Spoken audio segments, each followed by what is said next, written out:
I'm all about buying a DVD or a Blu-ray if it's out on Blu-ray. And the movie I want to talk about today is a movie called Johnny Gruesome that came out a few years ago.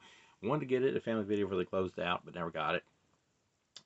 Wanted to buy it at McKay's, but when I went to get it, it was actually gone. It's always cheap. I could just order it, but still, I'm always just trying to find it cheap without having to order it. But I did buy it on Vudu because it was super cheap on Vudu.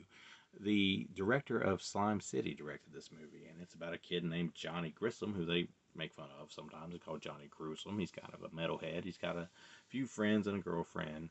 And one night he gets fed up, he gets drunk, and he looks like he's about to kill everybody in the car. One thing leads to another, and one of his buddies, who was kind of crazy anyway, ends up killing him. And they all work together to dispose of the body and act like it was an accident. And as luck would have it, he crawls out of the grave and goes back as a pretty well high-powered zombie and starts killing people. And it's kind of corny, but it's fun, so I'm not going to really crap on it for being corny. If you like Slime City, it's probably the next best thing this director has made since Slime City.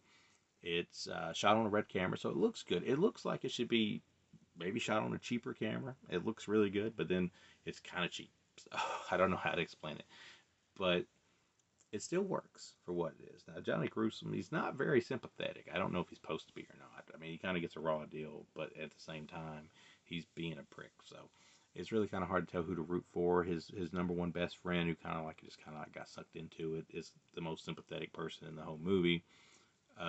He's running around with a teacher trying to, you know, prove that Johnny is alive, and also trying to stop him before he kills too many people, which he does kill a lot of people, and the kills vary at times. Like sometimes they're really cool, and sometimes they're kind of like afterthought a little bit. They're kind of like, you know, done off screen, but there is definitely moments where cool things happen, and there is some CGI stuff here that looks cheap, but given the fact and the budget I'm sure that this movie probably had, it's nothing that's too distracting, and it's stuff that kind of works in this setting. So it's not a grand prize movie. It's not going to be a top 10 movie for anybody, I don't think.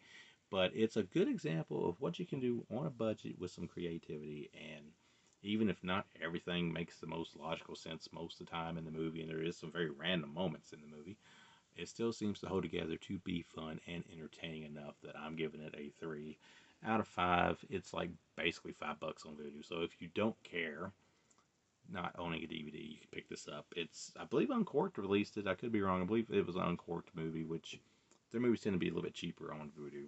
And if you can find the DVD, it's probably going to be real cheap. So I'd just say go ahead and buy that. But it's a fun for what it is film. It's a little silly in a lot of areas, but you don't really go into something like this looking for something serious. The acting varies, but at the end of the day, nothing's going to be distracting enough that you can't enjoy it for what it is. And what it is a nice little independent film that kind of pushes its boundaries a little bit with some cool effects and manages to get the job done regardless. Now, I'm not going to say you're going to love it, but I think that you can at least appreciate it if you like indie movies that are, you know, corny. If you like shot on video stuff, you probably like this, even though it's not shot on video. If you want to get a group of friends together and watch it, you probably enjoy it at the most. So, Johnny Gruesome, 3 out of 5. It's not a bad time.